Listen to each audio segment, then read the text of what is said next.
offer a different sort of level of disruption. As make some noise, everybody. We have got Game 1, Turn 1 in play. Oliver leading with the Incineroar Annihilate versus Theotime's Blood Moon Ursaluna and that Rillaboom.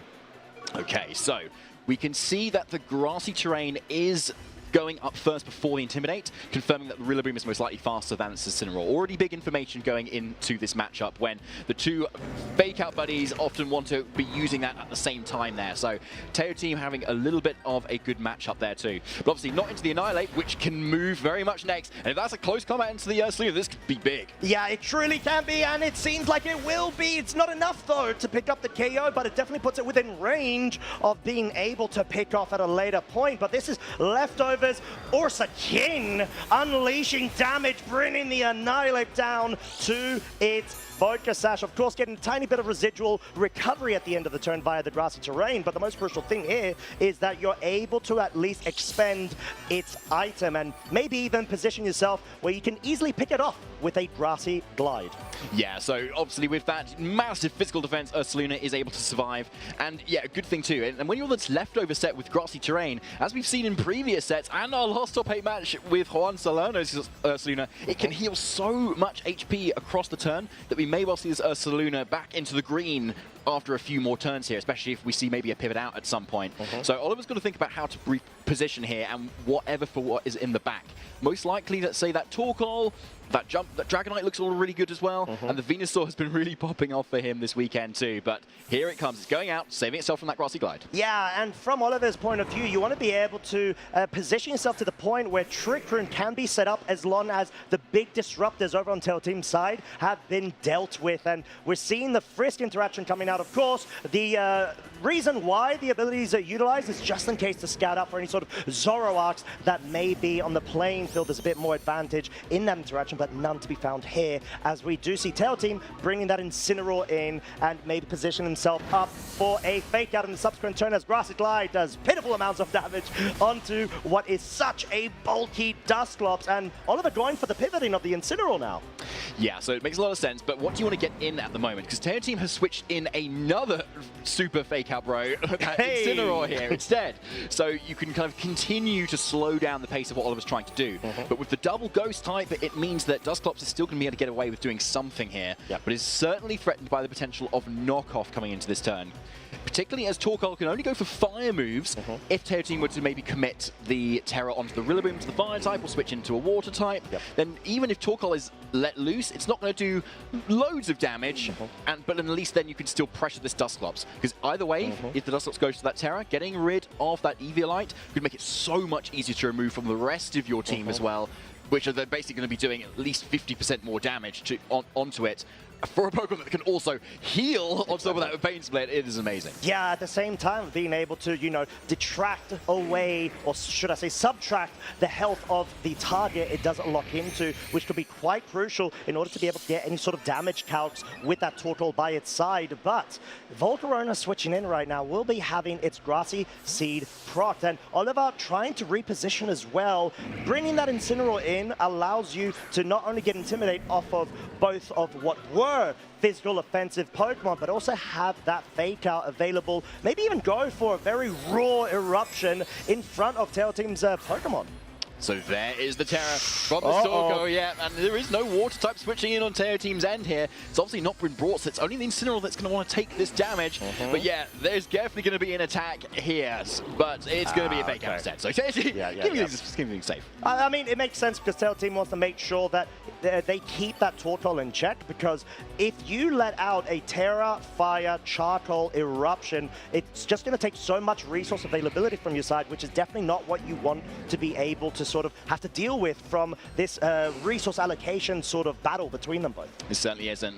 But you can see there's a missed opportunity there for Oliver to actually set up the Trick Room, which is unfortunate. So Theotime either reading into that or just knowing, right, I've got a bit of a game plan where I know if Trick Room goes up, I can still try and stall it out with the options that I have. have. Yeah, and now the Volcarona on the defensive, most likely going to try to make sure that the Volcarona is the best spot in a place where the Incineroar lowers the damage output of this Torkoal in two ways, not only through a damage, but also through knocking off that charcoal item, which means it's going to be dealing substantially less damage at the cost of being able to deal, resisted damage onto this Incineroar, which it's going to be able to take quite handsomely with that recovery at the end of the turn. So all of a sudden, Theotime knows that they're not being pressured since Trick Room is not currently being set up at that point, and they've got the speed advantage. Yes, exactly. So Theotime's still in a very nice position because that Dusclops is just still not on the field. Oliver, with those 4 Pokemon, definitely wants to try and get it in at some point to be able to get off that Trick Room once more, because then you can suddenly unleash the damage potential your Torkoal has. Otherwise, you're kind of just relying on Annihilate and Incineroar at the moment, and yet versus the defensive boost on that Volcarona, you might be able to hit past it too hard. Oh, as Heat Wave does come out in the sun, will deal respectable amounts of damage to both of Oliver's Fire-type Pokemon. Knockoff will now finally be able to get rid of the utility of which is that Assault Vest, but in the sun, Flare Blitz deals so much damage, and most likely with a follow-up here of the Torkoal, is going to be able to actually pick up the KO into the Volcarona, already getting rid of what has been such a big MVP for Theotime's sort of strategy and team composition. Yeah, I was kind of saying, oh yeah, we need to get up Trick Room, okay? Yeah, otherwise the Torkoal does nothing, but yeah, it doesn't care. It's just still erupting and doing so much damage despite that. It's just fire oppression, basically, at this point. Yeah, love it, exactly. So it looks like maybe Theotime's kind of anticipating the Dusclops switch, trying to get the Torkoal into position, but yeah, like Oliver's just clicking that big funny button and it's doing some really good stuff. Yeah, I mean, who would have thought? But yeah, I mean, that's the sort of thing that you really need to be cautious about when it comes to the Torkoal. You don't want to be able to give it a clean opportunity of attack, even though it doesn't have charcoal anymore, it's taking damage, it's still picking up the crucial KOs that it needs to. And now this may be an opportunity to get in Dusclops at this point, because if the Incineroar doesn't target and knock off into the Incineroar, which has already had its item knocked off, then that's quite a read to make, and so it could be a slightly safer decision to swap it in there. And that means on the following turn, Incineroar can come into the other slot and then lower the potential damage from the 2 physical attackers that are on the field currently as well. So it could be a way to kind of position things around. Because the Annihilate, yes, it looks like it may be the fastest thing on the field at the moment, but it still needs to avoid a grassy glide from this Rillaboom, and that requires the grassy terrain to be null and void, which is quite hard to achieve. Yeah, and it does feel like Theotime feels the pressure at the moment because obviously they've lost that main sort of setup sweeper from their side, and they need to be able to act to not allow Oliver to go all out as the high horsepower does pick up the K onto the Incineroar just within range, and with that Terra Fire combo allows it to be able to take on all of the damage output and firepower, should I say, from this Torkoal. Even though it's going to be a heat wave, even though still is sun in effect, it doesn't deal enough damage to be able to threaten Theotime's double Pokemon in this scenario. And this is quite interesting, David, because we know the Annihilate had its Focus Sash already broken, and the Torkoal is at a point where it's lost so much HP. So Dusclops is going to have to try to carry in terms of trying to better improve the board position for Oliver. Yeah, it's tricky there. I mean, Dusclops could have come in there, but it was most likely a cover on Theotime's end where he was going high horsepower and knock off into the same slot, so you deal enough damage still into the Dusclops if it does switch in, and then most likely in the following turn you can still pick up the KO on it as well. Right. So a really tricky position for Oliver, honestly.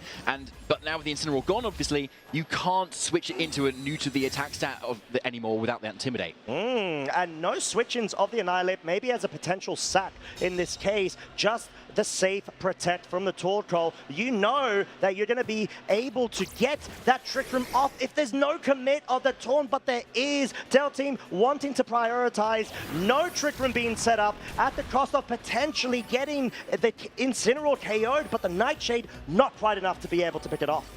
No, not at all. Yeah, you can't, unfortunately, critical hit with Nightshade, given that it always will do 50 damage, or basically the level of the Pokemon is.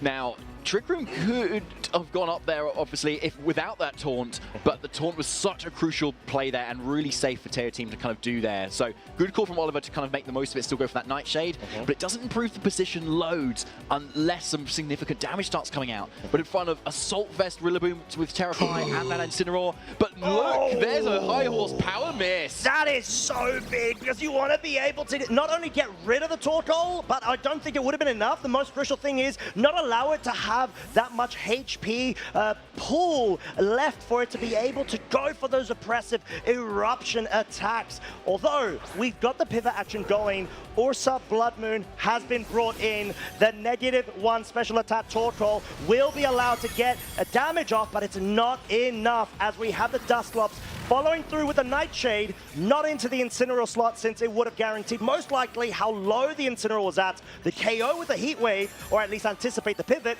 goes for the Rillaboom and deals a good amount of damage there too. So it's all about essentially a battle of attrition in this situation. Yeah, it is. Now, we've got 2 turns of grassy terrain left. Now, Oliver really needs to get rid of this Rillaboom because we've got a 1 HP Annihilate in the back, and as long as it can avoid a Grassy Glide, it looks really strong actually into the rest of what Theotime's got. You've got close combat into either slot. You know the Terra's been already committed, but obviously you can only target 1 slot, so there needs to be Annihilate on 1 HP and another Pokemon still around on the field in this game if Oliver has a chance to clinch it. Now, Rillaboom doesn't have Protect, so maybe targeting to this slot again might be able to get it close to being picked up. Yeah, and at this point, it's actually going to focus in on the Dustclop. They're going for the Grassy Glide, but the Earth Power seems to be the target, trying to pick off the Torkoal, guaranteeing, of course, the KO. But Nightshade at that range is not enough to pick up the Rillaboom. At this point, I think you really pointed out such a strong,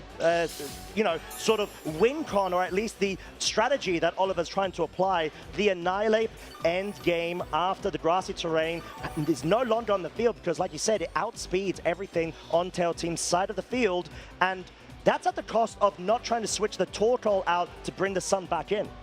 Yeah, exactly. So you can see Torkoal's been putting in the work without actually having to switch out yet, because as soon as you switch out, you are really risking any sort of hit into that Annihilate and it will go down. Now, interestingly, Dustclops is no longer taunted, so can go for that Trick Room. But then that takes away the win condition of the Annihilate.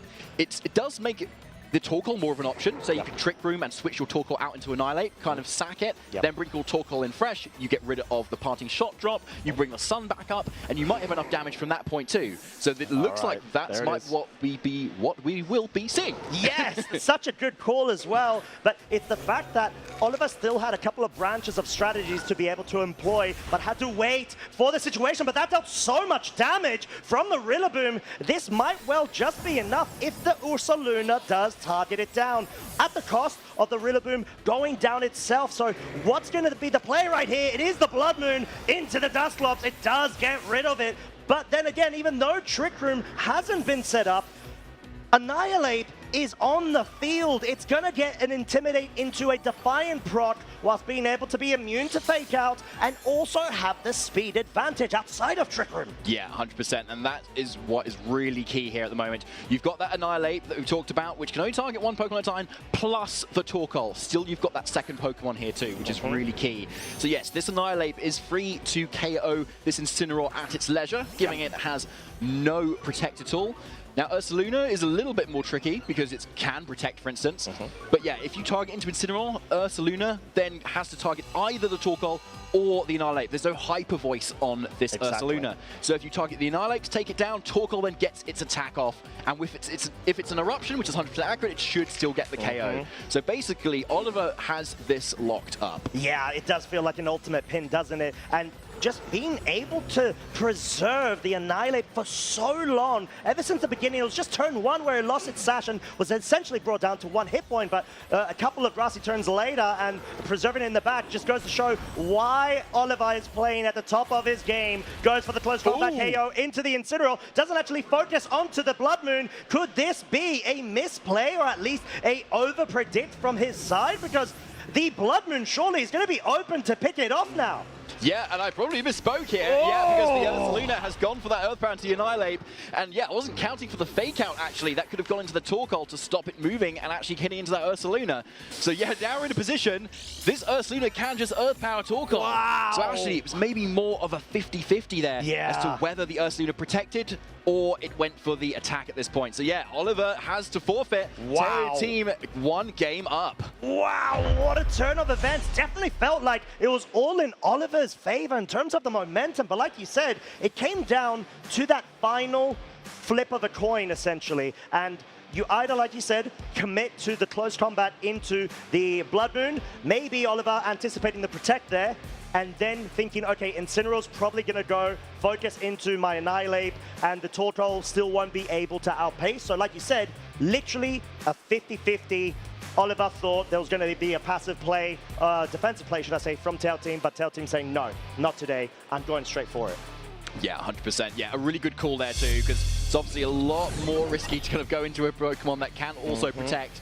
Yeah, really well played from Theotime, right to the wire, obviously, and without a single turn of Trick Rune that had gone up either. This team, but it still was so close. Yeah, a couple of good calls that you can see there from Theotime. Getting that damage onto that Dusclops, that high horsepower as well was really good. Yeah, there's a reason they are here and not me. Oh, yeah, I mean, we are physically here, but not on that side of the desk. We're behind the caster one instead. But yeah, I think, like you said, both of our trainers, honestly, are showing spectacular showcase that even though your mode may not necessarily work for a game, you need to be able to improvise on the spot. Theotime's Volcarona getting knocked out early on in the game, and then Oliver's Trick Room not being set up. So that makes me curious on whether Oliver might try to employ that strategy going into Game 2, but at the moment, doesn't seem to be the case. It is going to be the Incineroar Annihilate bleed yet again that we've seen Oliver rely on when it comes to these sort of matchups versus the Rillaboom and that Ursa King. Yeah, so same leads yet again here. Now, they obviously worked out in some ways. I think it was the later turns that were a little bit dicey, where a little bit more thought behind the plays was kind of going on. Whereas here you've still got a fairly safe fake out, and you've still got that fairly safe close combat yet again into that Ursaluna, because you're forcing then the Ursaluna to either protect and not do the damage it did last time, or take that hit instead. Now, there's still a lot to play for here, because the Annihilate wants to try and get rid of this Rillaboom, right? If you want to try and preserve Annihilate's own Focus Sash towards the end game.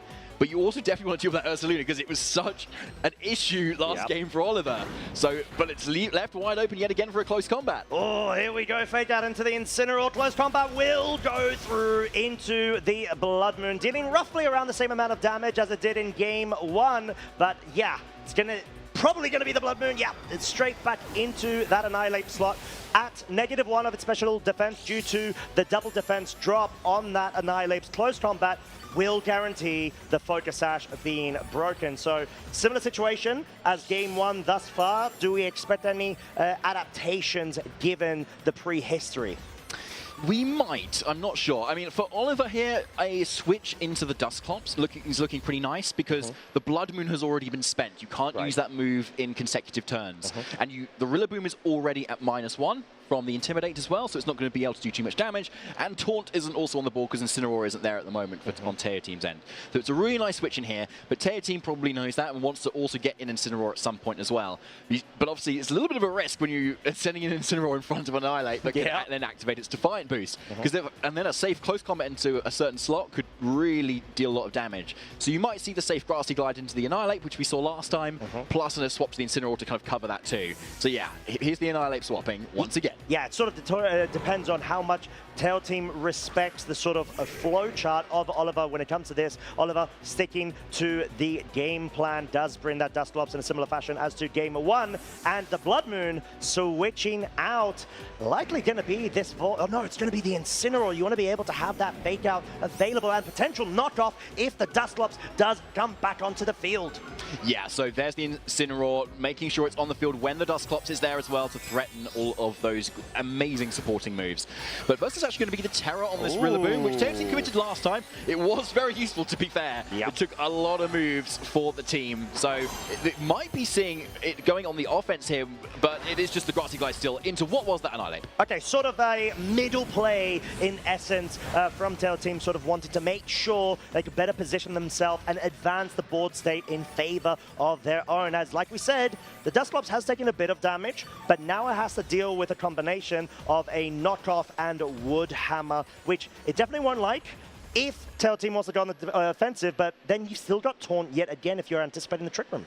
Yes, exactly. So it's a fairly safe play here to just kind of go for that. Really deny the strategy that Oliver most likely has, because Theotime most likely has guessed that Torkoal is in the back as well, given Dusclops is already here. Right. Yeah, and Ursaluna being brought back onto the field, and Dusclops at the same time. We've got a bit of a revolving door of Pokemon being switched out. Torkoal being brought back in, and this is starting to sort of show that it truly is a Game 2. Both of our trainers trying to make those adaptations, get that one step ahead in terms of the board progression, And Torkoal, sure, it's fallen for a taunt, but this allows Oliver to get that reposition going, the pivot of the U-turn into the Incineroar. You get a tiny bit of chip damage, but most importantly, you can choose to bring either the Dusclops or the Annihilate, and Annihilate is going to, of course, have that speed advantage. Yeah, this is really nice right now because suddenly you are threatening that Incineroar with so much damage here. Plus, we know that Theotime has already committed the Terror on that Rillaboom, so neither of these targets can get away from their fighting type weakness on this turn.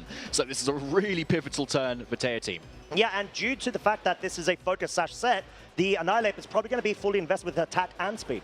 Yes, exactly. So then you've got most of the offense that you can get in, and you know you're going to be outspeeding everything on Theotime's side here.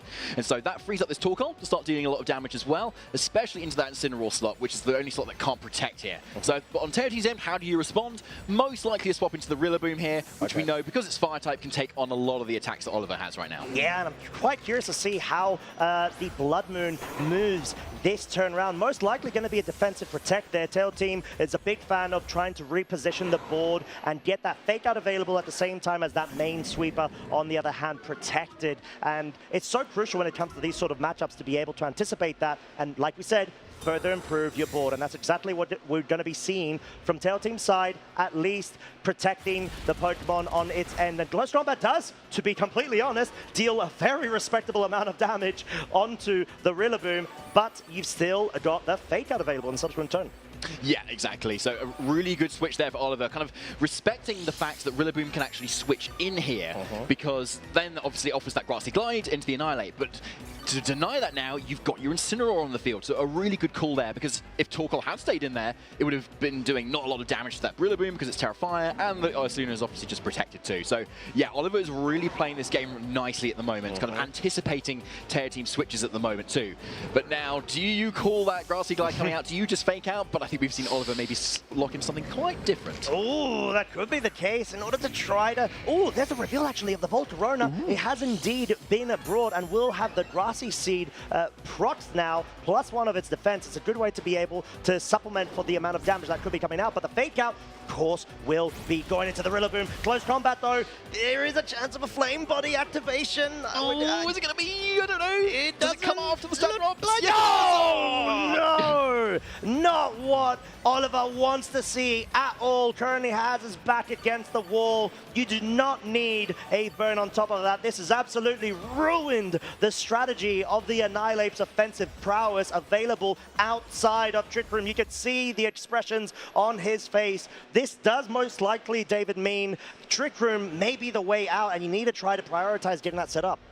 Yeah, you do, 100% there. I mean, you've got an Incineroar that has a decent amount of offensive pressure. As we've seen, like in the sun, Flare Blitz does a lot of damage into whatever that Theotime has there. So it's not the end of the world, but yeah, still, that could have been a KO right there. It really could have. Yeah, exactly. And that's sort of why it's so crucial in terms of the different interactions, especially when it comes to the Flame Body. But Heatwave, talking about interactions, will actually double miss both of Oliver's Pokemon, trying to bring a bit of a reward back, or some sort of balance, should I say. However, U-turn, not enough either with that double up into the Rillaboom slot. But like we've seen before, this allows the opportunity of Oliver to bring in the Dusclops. Now, at least, you can go down the run of enabling the Dusclops whilst maybe even allowing the Annihilate to go down. Yeah, so quite interestingly there, I think Theotime kind of wanted the Rillaboom to go down there, actually, on his end, because then you get Incineroar in that can then start going for taunts, and it most likely survives the close combat as well. So Theotime doesn't actually too happy there, because now the Dusclops in a position where it can most likely get up that Trick Room fairly safely, particularly if an Annihilate wants to lock in the attack that just KOs this Rillaboom, or even you could go for a coaching, for instance, as well. Actually give your Dusclops a defense boost, which could be quite nice as well. But either way, Dusclops is in a nice position now. Despite all that burn, this might start to turn things around for Oliver. Yeah, I think you touched on some really good points there, and Theotime, acknowledging that, needs to be able to bring in that offensive pressure with that Ursaluna, which is able to handily take that close combat burned, of course, a damage to remain on the field, as Volcarona opting to go for Quiver Dance. So sure, the Trick Room may be set up at this point, but you want to be able to essentially hedge your bets when it comes to allowing the Volcarona to be set up to the point where even under Trick Room, you can have enough special defensive bulk and play around with the protects to be able to extend and further peter out the amount of remaining turns of Trick Room. Yeah, that's a great point. Yeah, Theotime probably identified the Trick Room is going up there, so yeah, how do you slow that down? Well, yeah, the Super Fake Out Bros obviously are very good here too, versus the Torkoal specifically, given the load of ghost types that Oliver has. Yep. But yeah, like also that Quiver Dance giving that special defensive boost, being able to hopefully take on some more fire type attacks. Unfortunately, Annihilate is kind of stuck in here, doing not a lot of offense at the moment. So now the Eskolin is going to underspeed it within the Trick Room. And of course, being normal type, Dusclops cannot KO it either. Yep. And so it kind of wastes a turn of Trick Room already at this point. And so Theotime can kind of safely deal with the Annihilate with one hit and then continue maybe to set up on the other as well. Now, obviously saying that, Dusclops does have Haze, which can kind of get rid of those boosts. But either way, it has to Haze first, and then Quiver Dance will come up with another boost. But it looks like Theotime doesn't want to try that yet. Okay, and willing to sacrifice the one Quiver Dance setup there in order to be able to bring that Rillaboom in. Sure, you're able to sort of position yourself to the point where maybe you're wanting to try to further extend the amount of turns or waste away the Trick Room, like we said, because the Nightshade. Oh, wow! That was a very high Q, a high IQ. High Q, high Q. Yeah, I've lost my low IQ clearly, but yeah, that's a high IQ play from Oliver. You want to be able to sack that Annihilate. It's not going to help in this scenario. You want to bring that Torkoal in ASAP and have the Incineroar available to switch in, get another Fake Out available in the subsequent turn to be able to capitalize off of your Trick Room. Yeah, love that play so much there. At least, as if Annihilate wasn't angry enough, its own partner KOs it. The nerve. Right? So yeah, now we've got Torkoal in the position it wants to be. Obviously, it's going to probably take a Fake Out here, and so it will probably want to protect from that, because otherwise you could take a double up from the Ursaluna. But then going forward, it will start to be in the position it wants to be in. But it will most likely want to protect here, but then only have a couple of turns of Trick Room. But it looks like Theotime's really popping off here, because if you're going for the Terra, you're most likely not protecting Costa. Oh no, I wouldn't expect the Terra to be able to supplement for a protect. This is going to be big. Nightshade goes into the Rillaboom. Theotime, is this moment he's going to be able to pop off? He looks like he's generating a very, very powerful expression right now. Oliver may be seeing the writing on the wall. We're going to get the confirmation of the Earth Power into the Torkoal, already picking up what was such a key piece to Oliver's strategy. You got Trick Room set up, you got the Torkoal Terrifier committed, the Charcoal, so much damage coming out, but it's all gone in one turn. And now Oliver's going to have to depend on the Assault Vest Incineroar and the Dusclops to see this out. And I'd even say you need the Incineroar to pick off the Blood Moon, or else your Dusclops cannot touch that Incineroar. Yep, exactly. I mean, you can Pain Split all you like, but yeah, you're never actually going to get that KO when it comes down to it. So Incineroar coming in, Intimidate coming out first from Oliver's Incineroar, and then the Incineroar on Theotime's end. So we know that because we're still in the Trick Room, the Incineroar on Oliver's end is the slower naturally, and so can outspeed this turn too. So yeah, only thing for it now is to just kind of try and predict Theotime in so many different ways. So hopefully maybe the Ursaluna protects here, you get the double into that Incineroar, because yeah, as you say, Costa, this Incineroar is the last hope for Oliver to deal with this Ursa King. Oh, and no protect from the Blood Moon either. Nightshade as well as the Fake Out doubling up into the Incineroar Earth Power into the Assault Vest. Incineroar Dusclops has been left on its lonesome self versus the 3 Pokemon of Theotime that it looks like will be guiding his way through to the semi-finals. What a way to go about it as well. Very unfortunate because of the read interaction. And there we go. We've got confirmation. Theotime Massaut, your second semi-final.